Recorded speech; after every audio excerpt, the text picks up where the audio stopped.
Triveni Public School Gudivada was established in the year 1994. We train our students to be self-disciplined and punctual. Triveni has got a play school for kids with effective teaching techniques. We have got an excellent and dedicated teaching staff with 20 years experience who have taken it as a challenge to shape our students in right path. Students interact with teachers steadfast and aspire the treasure of knowledge. We also train our students with different teaching models to improve their mental ability. Our students have created sensational records in IMO, NSO, IOM, IOS, RMO, BITS, Olympiads, IIT, EAM CET, AIEEE, IIT and NIT. In the year 2007, Mr. Chukka Ramaya has introduced Spaces Institution with IIT Foundation, which enables our students to create wonders in their educational life. Triveni students are provided with updated technology and well-equipped computer labs. Our campus is under the surveillance of CCTV cameras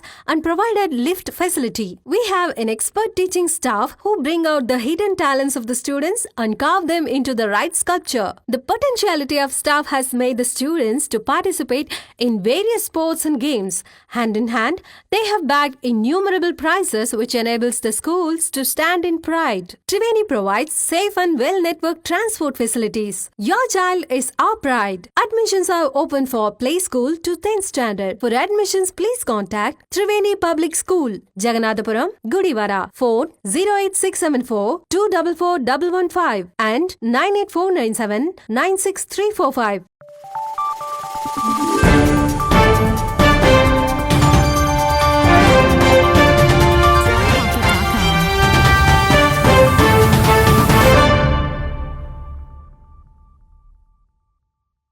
నమస్తే, welcome to వీనిస్ Gudivada. ముందుగా headlines. భార్య మీద అనుమానంతో కత్తితో విచక్షణారహితంగా దాడి చేసిన భర్త. అడ్డొచ్చిన భార్య బంధువులపైన కూడా కత్తితో దాడి చేసిన అశోక్. కేసు నమోదు చేసి పూర్తి స్థాయిలో దర్యాప్తు చేపట్టిన పోలీసులు.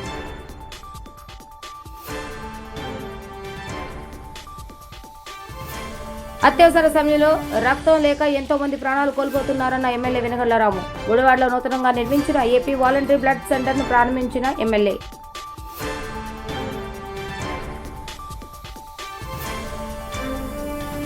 ఆర్టీసీ కార్మికులు చేస్తున్న రిలే నిరాహార దీక్ష శిబిరానికి చేరుకుని దీక్షలను విరమింపజేసిన రావి వెంకటేశ్వర. ఆర్టీసీ కార్మికుల సమస్యల పరిష్కారానికి ముఖ్యమంత్రి కృషి చేస్తున్నారంటూ వెల్లడి. అనుమానం పెనుభూతంగా మారి భార్యపై భర్త కత్తితో విచక్షణ రహితంగా దాడి చేసిన ఘటన గుడివాడ పట్టణ ప్రజలను భయభ్రాంతులకు గురిచేస్తుంది. భర్త వేధింపులు తాళలేక ఇందిరానగర్ కాలనీలో తల్లి వద్ద ఉంటున్న భూమికపై ఆగ్రహంతో భర్త అశోక్ కిరాతకంగా కత్తితో పొడిచి దాడి చేయడం జరిగింది. భూమికపై జరుగుతున్న దాడిని ఆపేందుకు వెళ్లిన మరో ఇరువురిపై కూడా అశోక్ విచక్షణ రహితంగా కత్తితో దాడి చేయడం జరిగింది. Voice over. తీవ్ర గాయాలు పాలైన కొన ఊపిరితో కొట్టుమిట్టాడుతున్న భూమికను చుట్టుపక్కల వారు హుటాహుటిన ప్రభుత్వ ఏరియా హాస్పిటల్కు తరలించడం జరిగింది. వెంటనే చికిత్స అందజేసిన వైద్యులు మెరుగైన వైద్యం నిమిత్తం భూమిక విజయవాడను తరలించగా తీవ్ర గాయాల పాలైన కొన ఊపిరితో కొట్టుమిట్టాడుతున్న భూమికను చుట్టుపక్కల వారు హుటాహుటిన ప్రభుత్వ ఏరియా హాస్పిటల్కు తరలించడం జరిగింది. వెంటనే చికిత్స అందించిన వైద్యులు మెరుగైన వైద్యం నిమిత్తం భూమికను విజయవాడ తరలించగా గాయపడిన మరో ఇరువురిని కూడా వైద్యం అందజేయడం జరుగుతుంది. ఈ సందర్భంగా భూమిక తల్లి రాణి మాట్లాడుతూ పెళ్లి చేసుకున్నాక నాటి నుండి తీవ్ర గాయాలు పాలైన కొన ఊపిరితో కొట్టుమిట్టాడుతున్న భూమికను చుట్టుపక్కల వారు హుటాహుటిన ప్రభుత్వ ఏరియా హాస్పిటల్కు తరలించడం జరిగింది. వెంటనే చికిత్స అందజేసిన వైద్యులు మెరుగైన వైద్యం నిమిత్తం భూమికను విజయవాడ తరలించగా గాయపడిన మరో ఇరువురికి కూడా వైద్యం అందచేయడం జరిగింది. ఈ సందర్భంగా భూమిక తల్లి రాణి మాట్లాడుతూ పెళ్లి చేసుకున్న నాటి నుండి తన కూతుర్ని అనేక రకాలుగా వేధించడం జరుగుతుందని, వేధింపులు తాళలేక తన వద్ద అనేక సార్లు తన కూతురు ఏడిస్తే తాను తీసుకొచ్చి తన వద్ద ఉంచుకోవడం జరిగిందని వివరించింది. భార్యపై ఉన్న అనుమానంతో గత రోజు ఇంటి వద్దకు వచ్చి గొడవ చేసి తన కూతురితో కత్తితో దాడి చేయడం జరిగిందని, అడ్డు వెళ్లిన తన బంధువులు చిన్న కూతురుపై కూడా విచక్షణారహితంగా కత్తితో దాడి చేశాడని వివరించడం జరిగింది. ఈ విషయం తెలుసుకున్న డీఎస్పీ ధీరజ్ హుటాహుటిన హాస్పిటల్కు వచ్చి వివరాలను సేకరించి అనంతరం ఇందిరాగాంధీ కాలనీలో ఘటనా స్థలానికి వెళ్లి పూర్తి స్థాయిలో దర్యాప్తు చేపట్టడం జరిగింది.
వెళ్ళింది తెచ్చుకుంటుందా అమ్మ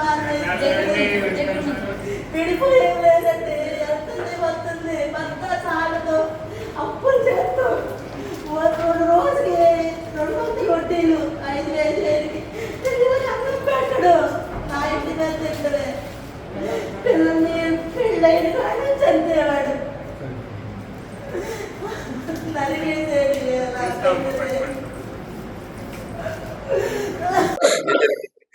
నా పేరు రాణి అండి. నా పిల్ల పేరు భూమిక. అశోక్ అన్నయ్యకి 5 ఏళ్ల క్రితం పెళ్లి చేస్తే నేను పెద్దల ద్వారానే పెళ్లి చేశాను. 10th అవ్వగానే పిల్ల పెళ్ళయిన కాడ నుంచి 3 పిల్లలు. ఎప్పుడు గొడవలే, తాగతాం, పిల్లని ఆగం చేస్తాం, మాట్లాడుతూ. ఇక్కడేమంటున్నారు వాళ్ళు 2 రోడ్లు అవుతలేవు, ఇక్కడ మేము ఎందుకు పద్దాక అంటున్నామని మొన్న పిల్ల ఇంటికి వచ్చేసింది. అప్పులు చేసాడు లక్షలు. జగనన్న ఇచ్చిన కాలనీని కూడా అప్పులు చేసేసి తాకట్లు పెట్టేశాడు. పిల్లలకి ముద్ద పెట్టడు, నా మీద వదిలేస్తామే.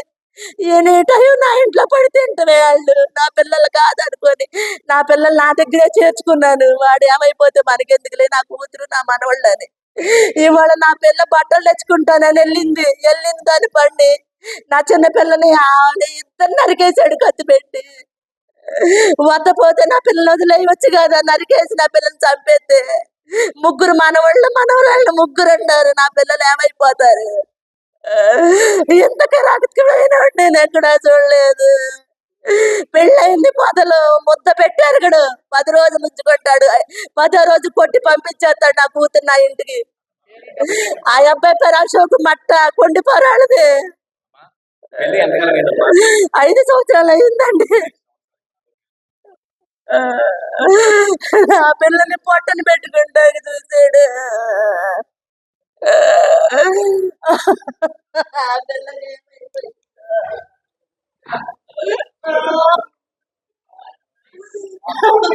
అత్యవసర సమయంలో రక్తం అందక నేటికి ఎంతో మంది మరణిస్తున్నారని, అటువంటి ఘటనలు జరగకుండా ఉండాలంటే తప్పకుండా ప్రతి ఊర్లోనూ బ్లడ్ బ్యాంక్ సెంటర్స్ ఏర్పాటు చేయవలసిన అవసరం ఎంతైనా ఉందని శాసనసభ్యులు వెనుగళ్ల రాము అన్నారు. గుడివాడపట్నం ఏలూరు రోడ్లో నూతనంగా ఏపీ వాలంటరీ బ్లడ్ సెంటర్ ఏర్పాటు చేయగా నేడు ఆ బ్లడ్ సెంటర్ను శాసనసభ్యులు వెనుగళ్ల రాము ప్రారంభించడం జరిగింది.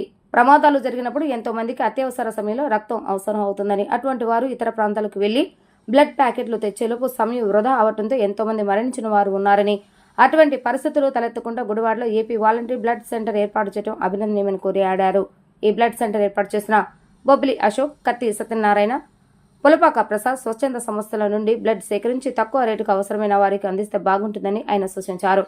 ఈ కార్యక్రమానికి ముఖ్య అతిథులుగా గుడివాడ ఇండియన్ మెడికల్ అసోసియేషన్ అధ్యక్షులు మాగంటి శ్రీనివాస్, టీడీపీ నాయకులు శ్రీకాంత్, ప్రముఖ వైద్యులు భవానీ శంకర్, ప్రముఖ వైద్యులు ఎం సుందరయ్య తదితరులు పాల్గొన్నారు.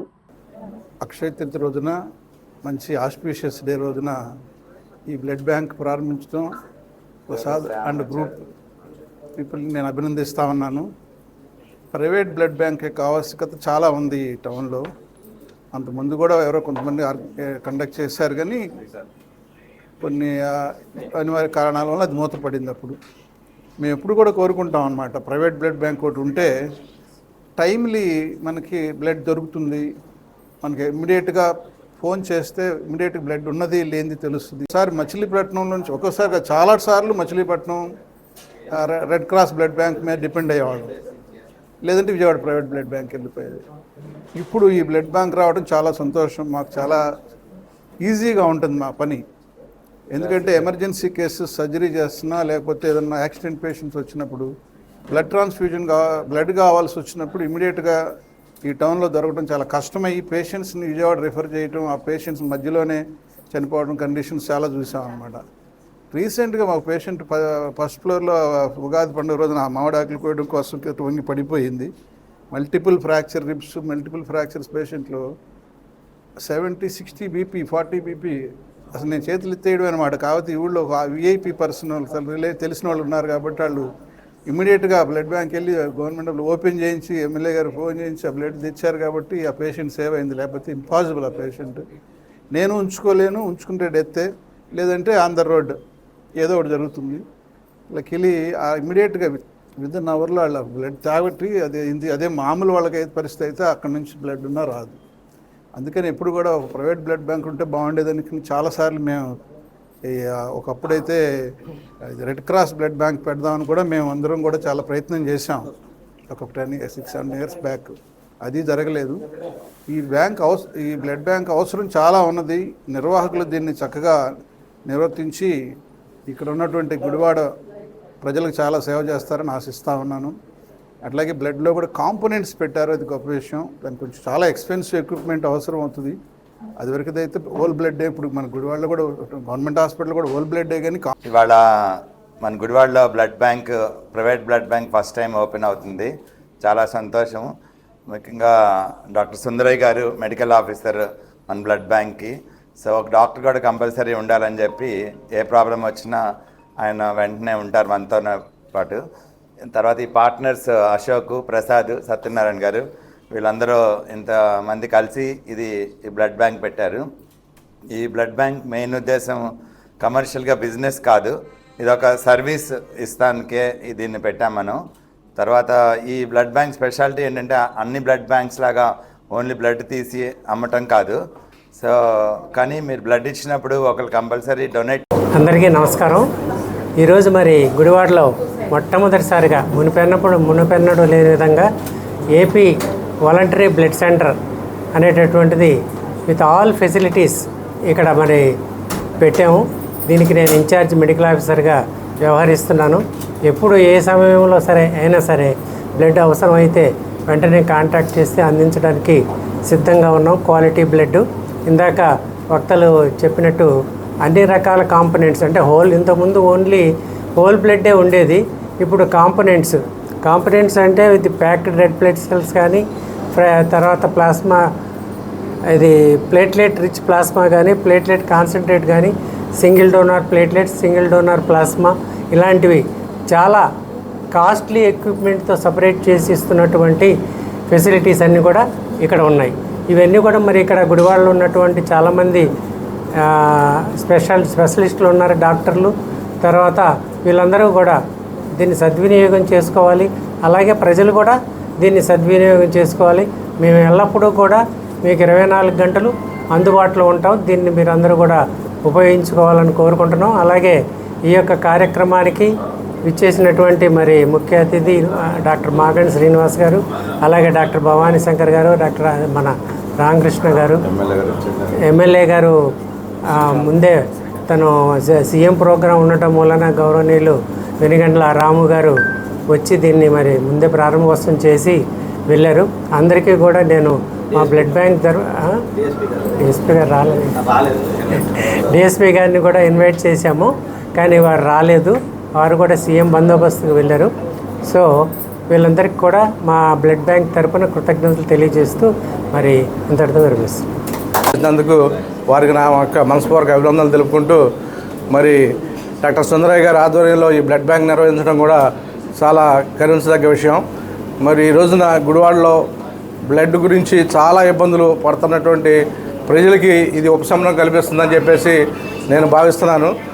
నేను ఒక Gudivada druggist and chemist welfare society అధ్యక్షుడిగా మరి చాలామంది ఈ యొక్క బ్లడ్ గురించి బాధలు పడుతున్నటువంటి అన్నీ కూడా నేను గమనిస్తూనే ఉన్నాం. సో ఇలాంటి బ్లడ్ బ్యాంక్ మన గుడివాడలో స్థాపించినందుకు ఈ యొక్క మేనేజ్మెంట్కి వాళ్ళందరూ కూడా నా యొక్క మనస్ఫూర్తిగా అభినందనలు తెలుపుకుంటూ, మరి అధ్యక్షులు గారు అయినటువంటి డాక్టర్ మాగంటి శ్రీనివాసరావు గారు కూడా చాలా ఐఎంఏ అధ్యక్షులుగా వారు చాలా గుడివాడలో ఉన్నటువంటి బ్లడ్ కొరత గురించి దాని గురించి కూడా బాగా వివరించారు. అదేవిధంగా మరి భవానీ శంకర్ గారు కూడా ప్రస్తుత పరిస్థితుల్లో ఉన్నటువంటి పరిస్థితులను కూడా వివరించారు. కాబట్టి ఈ బ్లడ్ బ్యాంక్ అన్నది ఎంత అవసరమో మరి ప్రజలందరూ గమనించుకోవాలి. దీని యొక్క నిర్వహణ కూడా పకడ్బందీగా చేయాలని చెప్పేసి వారి యొక్క టీం మెంబర్స్ కూడా నేను ఇచ్చేస్తాను. అదేవిధంగా మరి అనేకమైనటువంటి వాలంటరీ ఆర్గనైజేషన్స్ గుడివాడలో ఉన్నాయి. రోటరీ కానీ, లయన్స్ కానీ, లేకపోతే వాకర్స్ కానీ, ఇలాంటి టీమ్స్ అన్నీ కూడా చాలా ఉన్నాయి. వీళ్ళందరూ కూడా వాలంటరీగా బ్లడ్ డొనేషన్ చేయడానికి ఎప్పుడు కూడా రెడీగానే ఉంటారు. సో ఈ యొక్క టీమ్స్ను కూడా మనం కండక్ట్ చేసుకొని ఏ విధంగానో ప్రజలకి అన్ని విధాలుగా మనం చేయూతనిచ్చి ఈ బ్లడ్ బ్యాంక్ ముందుకు తీసుకెళ్లాలని చెప్పేసి ఆశిస్తూ, మరి వాలంటరీగా దీని యొక్క సర్వీస్ను స్థాపించినందుకు వారి యొక్క మేనేజ్మెంట్ టీంకి, ఈ యొక్క టీం మెంబర్స్ అందరూ కూడా నా యొక్క మనస్ఫూర్తిగా అభినందనలు తెలుపుకుంటున్నాను. Thank you. Deputy speaker Raghuramakrishnaraju court నిబంధనలు ఉల్లంఘిస్తూ సుమారు 800 మంది పేదల గృహాలను కూల్చివేయడం దారుణమని రైతు సంఘం నాయకులు నీలం మురళీకృష్ణారెడ్డి మండిపడ్డారు. గుడివాడ సిపిఎం కార్యాలయంలో మురళీకృష్ణారెడ్డి మీడియాతో మాట్లాడుతూ ఉండి గ్రామంలో గత 30 సంవత్సరాలుగా కాలువ గట్టుపై నివసిస్తున్న పేదల ఇళ్లను తొలగిస్తున్న కార్యక్రమాన్ని అడ్డుకోవడానికి వెళ్లిన సిపిఎం రాష్ట్ర కార్యదర్శి శ్రీనివాస్పై డిప్యూటీ స్పీకర్ అవాకులు చవాకులు పేలటం సరికాదని శ్రీనివాస్కు డిప్యూటీ స్పీకర్ క్షమాపణ చెప్పాలని డిమాండ్ చేశారు. చెప్పండి. భీమవరం జిల్లా ఉండి నియోజకవర్గంలో డిప్యూటీ స్పీకర్ రఘురామకృష్ణరాజు ఆదేశం మేరకు దాదాపు 800 ఇళ్ళని కూలగొట్టడం జరిగింది. ఇందులో కోర్టు స్టే ఆర్డర్ కూడా ఉన్నటువంటి ఇళ్ళు కూడా ఉన్నాయి. పాత చట్టాలను రద్దు చేసి కొత్త లేబర్ కోడ్డుల్ని తీసుకొస్తామని చెప్తున్నటువంటి కూటమి ప్రభుత్వం 1905 బ్రిటిష్ కాలం నాటి చట్టం ప్రకారం నోటీసులు ఇచ్చారు పేదలను ఖాళీ చేయమని ఇళ్లతో.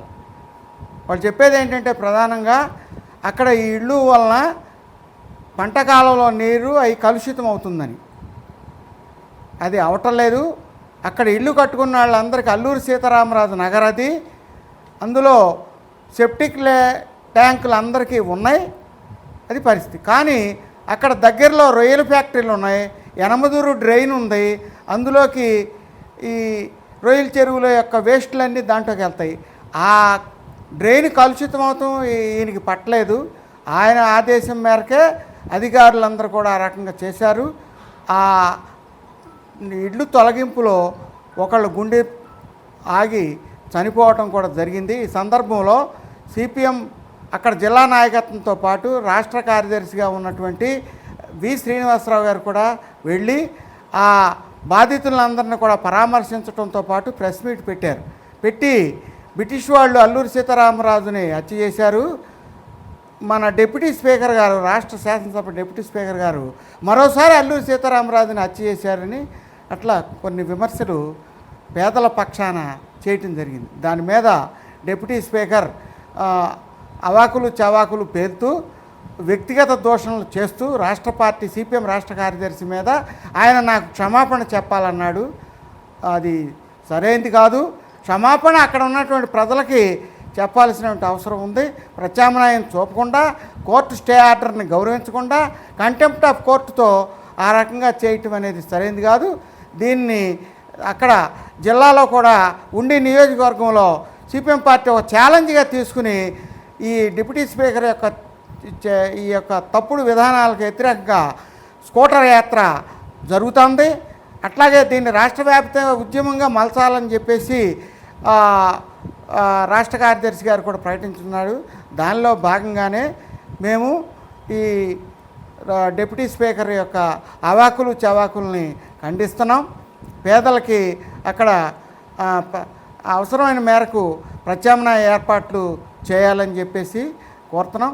ప్రభుత్వం ఏమన్నా 3 సెంట్లు జగన్ కంటే మేము ఎక్కువ ఇస్తాం ఇళ్ల స్థలం విస్తీర్ణం అని ఒక పక్కన చెప్తూ ఉన్న ఇళ్లనే వాళ్ళు కట్టుకున్న ఇళ్లనే కూల్చేయటం అనేది పూర్తిగా పేదలకు వ్యతిరేకంగా ఉన్నటువంటి పరిస్థితి, ప్రజా వ్యతిరేకమైన చర్యగా దీన్ని భావిస్తూ రఘురామకృష్ణరాజు యొక్క ఆ చర్యల్ని ముఖ్యమంత్రి ఉప ముఖ్యమంత్రి కూడా వాటిని పరిశీలించి వాటిని ఆపాలని చెప్పేసి ఇంకా 600 ఇళ్ళు కూలగట్టాలనే ప్రయత్నంలో ఉన్నారు. అందుకని ఆ రకంగా ఆయన యొక్క చర్యల్ని ఖండిస్తున్నాం.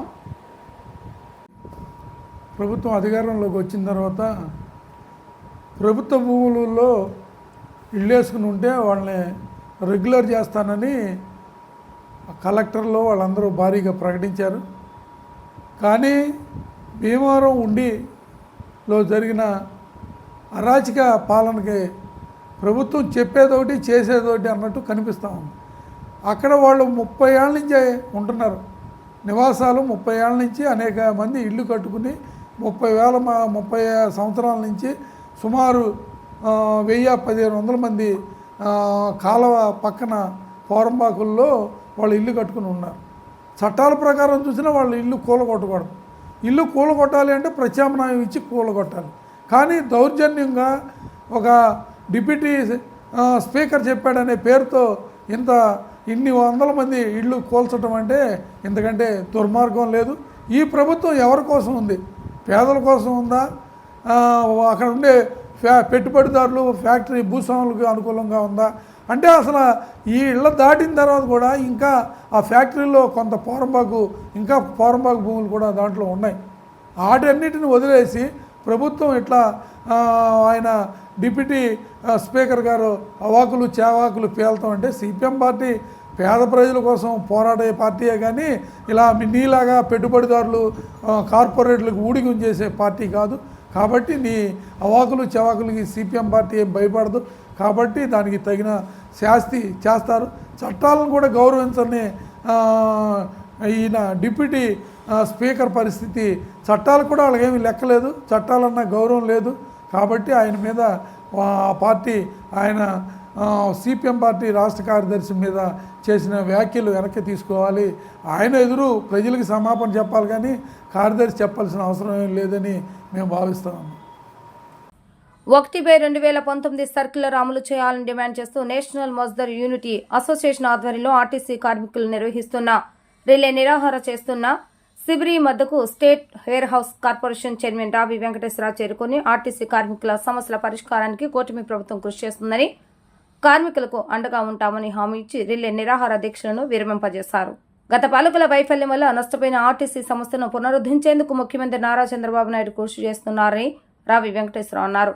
గడిచిన 5 ఏళ్ల వైసీపీ పాలన ఆర్టీసీ కార్మికులకు హామీలు అయితే ఇచ్చారు కానీ వాటిని నెరవేర్చలేదని, దానివల్ల నేడు కార్మికులు ఎంతగానో ఇబ్బందులకు గురి అవుతున్నారని, ఈ ఇబ్బందులను గ్రహించిన కూటమి ప్రభుత్వం వారికి న్యాయం చేసే దిశగా అడుగులు వేస్తుందని, న్యాయబద్ధమైన ఆర్టీసీ కార్మికుల సమస్యలను ముఖ్యమంత్రి నారా చంద్రబాబు నాయుడు దృష్టికి తీసుకువెళ్తామని హామీ ఇచ్చారు. ఈ కార్యక్రమంలో గుడివాడ డిపో సెక్రటరీ మూతి గ్యారెస్, సెక్రటరీ సురేష్, అధ్యక్షుడు వాసు, యూనియన్ నాయకులు రవి, ఎంఎస్ రాజు, శంకర్, కిరణ్ కుమార్, కెఎస్ రావు తదితరులు పాల్గొన్నారు. అందరికీ నమస్కారం. గత 5 సంవత్సరాల్లో జగన్మోహన్ రెడ్డి ముఖ్యమంత్రిగా ఉన్నప్పుడు ఆర్టీసీని ప్రభుత్వం విలీనం చేయటం, అనేక మాయమాటలు చెప్పి ప్రజల్ని ఆర్టీసీ ఉద్యోగుల్ని మభ్యపెట్టి ఏదో చేసేస్తా అని చెప్పి మోసం చేసి విలీనం చేసిన తర్వాత చాలా ఇబ్బంది పడ్డారు. 5 సంవత్సరాలు అన్ని రకాలుగా ఆర్టీసీ ఉద్యోగులు నష్టపోయారు. వాళ్ళ ఆ దుర్మార్గుడు చేసిన పని వలన వీళ్ళందరూ అనుభవిస్తున్నారు. ఖచ్చితంగా మీ సమస్యలకి మాకు అర్థమవుతున్నాయి. ఖచ్చితంగా ఈ ప్రభుత్వ దృష్టికి తీసుకెళ్తాం. మీకు న్యాయం చేసే వరకు కూడా మేమంతా మీకు వెనకాల నిలబడతామని చెప్పి తెలియజేస్తున్నాం. ఓకే సోదరులారా, ఈరోజు మనం ఈ నిరాహార దీక్ష శిబిరాలు ఈరోజు రాష్ట్ర వ్యాప్తంగా జరిగిన కార్యక్రమాలకి ఇవాళ ముగింపు సందర్భంగా మన మాజీ ఎమ్మెల్యే గారు రావి వెంకటేశ్వరరావు గారు నిరాహార దీక్ష విరమణ చేయడానికి వచ్చినందుకు మాకు చాలా సంతోషంగా ఉంది. మా బాధల్ని గవర్నమెంట్ దృష్టికి తీసుకెళ్ళి అట్లాగే మేనేజింగ్ ఎండీ గారి దృష్టికి కూడా తీసుకెళ్తారని ఆశిస్తున్నాం.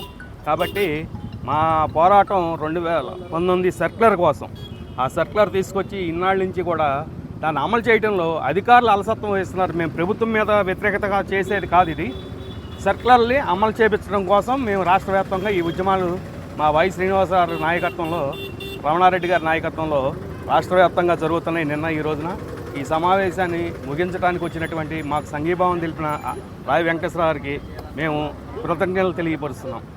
పళ్ళవర్తక సంఘం నాయకులు పిడుగు కృష్ణ జ్ఞాపకార్థం ఆయన కుమారులు పిడుగు రాము, శ్రీనుల ఆధ్వర్యంలో గుడివాడ మెయిన్ రోడ్లో బాటసారులకు ఉచిత మజ్జిగ పంపిణీ కార్యక్రమాన్ని నిర్వహించారు. ఈ కార్యక్రమంలో గుడివాడ పళ్ళవర్తక సంఘం అధ్యక్షులు గోకర్కొండ బలరాం ముఖ్య అతిథిగా పాల్గొని మజ్జిగ పంపిణీ కార్యక్రమాన్ని ప్రారంభించారు. రోజువారీ కూలి చేసుకునే పళ్ళవర్తక సంఘం సభ్యులు తమ వంతు సహాయంగా ఇటువంటి చిరు సేవా కార్యక్రమాలు నిర్వహించడం ఎంతో అభినందనీయమని, ఇటువంటి కార్యక్రమాలను నిర్వహించడం ద్వారా ఎంతో మందికి ఆదర్శంగా నిలవడం జరుగుతుందని వివరించారు. మజ్జిగ చలివేంద్ర కార్యక్రమాన్ని ఏర్పాటు చేసిన పిడుగు రాము శ్రేణులను ఈ సందర్భంగా ఆయన అభినందించారు. ఈ కార్యక్రమంలో నాయకులు శ్యామ్, పంచకర్ల వెంకట్ తదితరులు ఉన్నారు. రోజు మరి కొత్త మున్సిపల్ ఆఫీస్ సెంటర్లో మరి మా పల్లవ యూనియన్ సభ్యులు పిడుగు రాము గారి తండ్రి గారైన పిడుగు కృష్ణ గారి జ్ఞాపకార్థం ప్రతి సంవత్సరం ఇక్కడ మజ్జిగ కేంద్రం ఏర్పాటు చేస్తూ ఉంటారు. వేసవకాలంలో వాళ్ళ ఎంతో 40 degrees ఎండలో మరి ప్రతి ఒక్కళ్ళు మరి మజ్జిగ తాగి వడదెబ్బ తగలకుండా ప్రజలందరికీ ఇటువంటి కార్యక్రమం చేయటం ఎంతో ఆనందదాయకం. నాన్నగారి జ్ఞాపకార్థం పిడుగు కృష్ణ గారి జ్ఞాపకార్థం మజ్జిగ పంపిణీ కార్యక్రమం చేశారు. ఇలాంటి మంచి కార్యక్రమం చేయడం చాలా శుభదాయకం. అలాగే ప్రజల యొక్క దాహత తీర్థకి మజ్జిగ కార్యక్రమం చేయడం చాలా సంతోషకరం. వారి ఫ్యామిలీకి వాళ్ళ తండ్రి గారి ఆశీస్సులు, అలాగే ఒక కుటుంబ సభ్యులు కూడా అందరి ఆశీస్సులు ఉండాలని ఈ మంచి కార్యక్రమం చేసినందుకు పిడుగు రాము గారు వాళ్ళ బ్రదర్స్ని మేము అభినందిస్తున్నాం. అర్థం వాళ్ళ కుమారులు ఇద్దరు పిడుగు రాము పిడుగు సీని ఆధ్వర్యంలో ప్రతి సంవత్సరం ఇక్కడ మజ్జిగ పంపిణీ ఏర్పాటు చేస్తారు. ఎందుకంటే పిడుగు కృష్ణ గారు గుడివాడ పళ్ళవర్త సంఘంలో చాలామందికి మార్గదర్శకులుగా, చాలామందిని వాళ్ళ శిష్యులుగా చేసుకొని చాలా పండ్లవర్త బళ్ళు ఏర్పాటు చేయడం కానీ గుడివాడలో చాలా కార్యక్రమాలు చేశారు. తన తండ్రి గుర్తుగా చేయాలి అనే కార్యక్రమంతో కొడుకులిద్దరూ ఈ విధంగా చేస్తున్నారు. ఇలాంటి కార్యక్రమాలను ఇంకా ఎన్నో చేసి తల్లిదండ్రులను గుర్తుంచుకొని ఇలాంటి కార్యక్రమాలు చేయాలని రాముకి సలహా చెబుతూ మరిన్ని కార్యక్రమాలు చేయాలని కోరుకుంటున్నాం. ఈ నెల 2వ తేదీ అమరావతి పునర్నిర్మాణ కార్యక్రమానికి హాజరు కానున్న ప్రధాని నరేంద్ర మోడీకి సిపిఎం రాష్ట్ర పార్టీ పిలుపు మేరకు రాసిన బహిరంగ లేఖను గుడివాడ సిపిఎం కార్యాలయంలో సిపిఎం జిల్లా కార్యవర్గ సభ్యులు ఆర్సిపి రెడ్డి మీడియా ఎదుట చూపిస్తూ, గతంలో ఆంధ్రప్రదేశ్ రాజధాని నిర్మాణానికి వచ్చినప్పుడు నరేంద్ర మోడీ మట్టి నీరు ఇచ్చి చేతులు దులుపుకున్నారని ఆయన తెలియజేశారు. ఈసారైనా ప్రధానమంత్రి రాష్ట్రంపై వరాల జల్లు కురిపించాలని, నూతనంగా నిర్మాణమవుతున్న అమరావతి నిర్మాణానికి పూర్తిస్థాయి నిధులను వెచ్చించాలని కోరడం జరిగింది.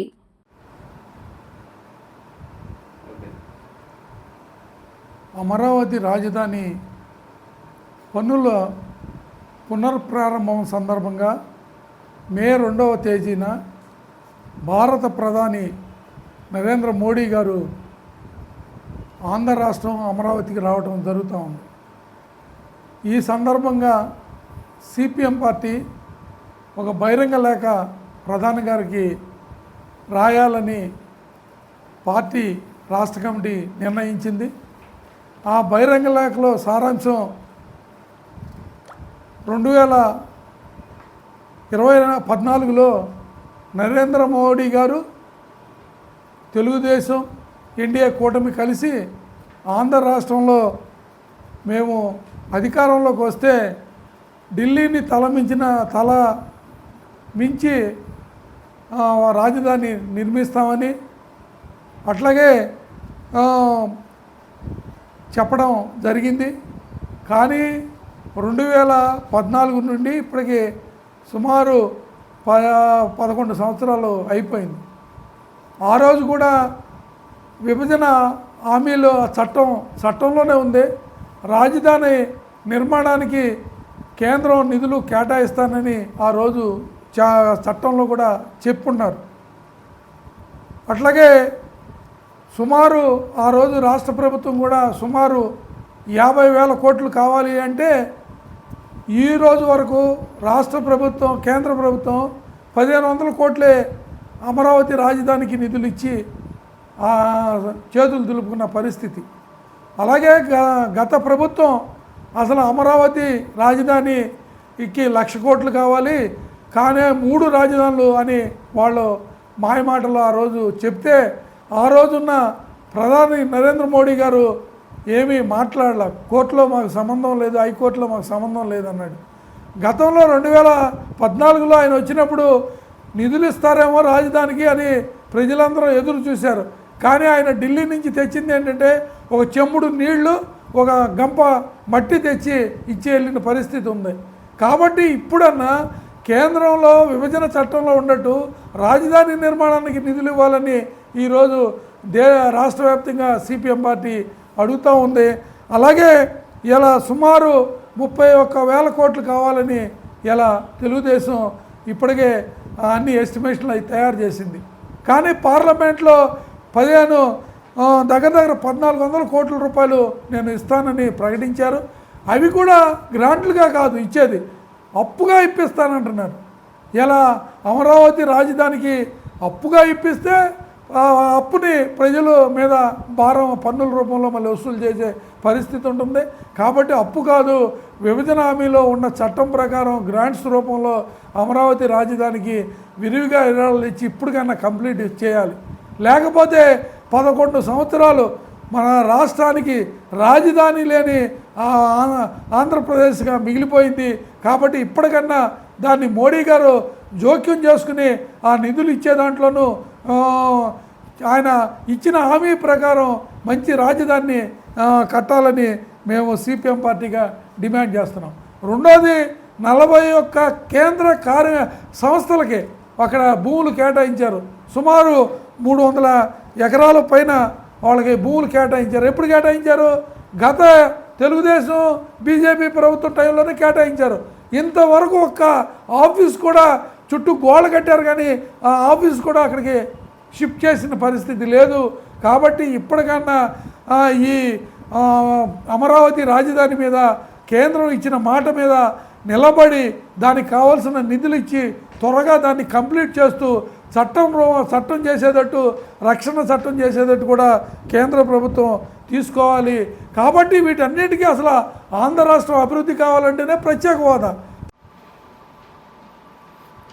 ఇండియాలో ఈ భారతదేశంలో 29 రాష్ట్రాల్లో బాగా వెనకబడింది మన ఆంధ్రప్రదేశ్. కనుక ఆనాడు నుంచి ఈనాడు వరకు స్వతంత్రం వచ్చిన తర్వాత ఏమీ చేయలేకపోయారు. కనుక ఇప్పటికైనా మేలుకొని మోడీ గారు ఏదో మొన్న మట్టి నీటితో దులిపేసుకుని వెళ్ళిపోయినట్టు కాకుండా ఒక ఏదైనా 1,00,000 కోట్లు ఇచ్చి డెవలప్మెంట్ దీని మీద దానికి కేంద్రీకృతమై ఉండాలి ఆయన మనసు అని చెప్తున్నాను. ఇది ఇంతతో మర్చిపోకుండా ఏమైందని తన జీవితాంతం తన పదవి ఉన్నంతకాలం కూడా ఆంధ్రప్రదేశ్ రాష్ట్రం ఇండియాలో ఓడిగా ఉండాలని కోరుకుంటున్నాను. రియల్ ఎస్టేట్ లాగా ఉందనే పరిస్థితి. అందరికీ నమస్కారం అండి. మరి ఈ రాజధాని గురించి రైతుల దగ్గర పొలాలు తీసుకుని కూలింగ్ ఇస్తానన్నారు. ఇవాటి వరకు దాని డెవలప్మెంట్ లేకోకుండా అధోగతి పాలు చేస్తున్నారు. మరి ఇంకా తీసుకుంటామంటున్నారు. సరే తీసుకుంటారు, బాగానే ఉంది, దానికి డెవలప్మెంట్ కావాలి కదా. డెవలప్మెంట్ లేదు. రాజధాని కన్న కళలన్నీ కూడా నిర్వీర్యం చేస్తున్నారు. ఎప్పటి నుంచి వాళ్ళ 11 సంవత్సరాల మట్టి కూడా ఆంధ్ర రాష్ట్ర ప్రజలు అధికంగా మన రాజధాని ఎప్పుడు వస్తుందని చాలా ఆశగా ఎదురు చూస్తున్నారు.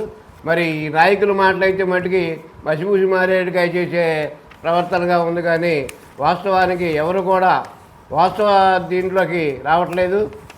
మరి అటు బీజేపీ కానీ, మరి మన ప్రధానమంత్రి గారు కానీ, మరి ఇటు మరి చంద్రబాబు నాయుడు గారు కృషి చేస్తున్నానంటున్నారు. మరి చేస్తున్నారనేది కొంతవరకైనా డెవలప్ అయితే జనాలకు అర్థమవుతుంది. ఇంకా ఏం డెవలప్మెంట్ లేదు. కాబట్టి ఏంటంటే రైతులు చాలా ఇబ్బందుల్లో ఉన్నారు.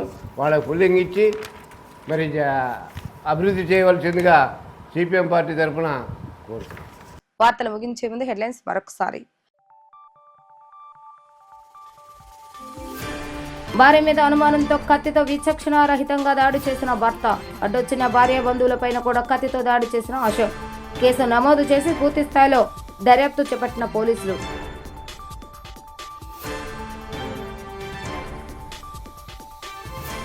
అత్యవసర సమయంలో రక్తం లేక ఎంతో మంది ప్రాణాలు కోల్పోతున్నారన్న ఎమ్మెల్యే వెనగళ్ల రాము. గుడివాడలో నూతనంగా నిర్మించిన ఏపీ వాలంటరీ బ్లడ్ సెంటర్ను ప్రారంభించిన ఎమ్మెల్యే.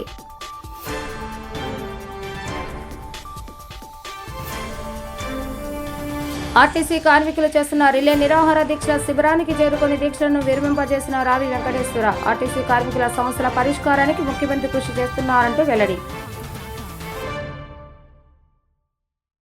ఇవి రోజు వార్తా విశేషాలు. మరలా తిరిగి ప్రసారమై వీటీవీ న్యూస్ గుడివాడలో కలుద్దాం. అప్పటి వరకు చూస్తూనే ఉండండి వీటీవీ న్యూస్ గుడివాడ.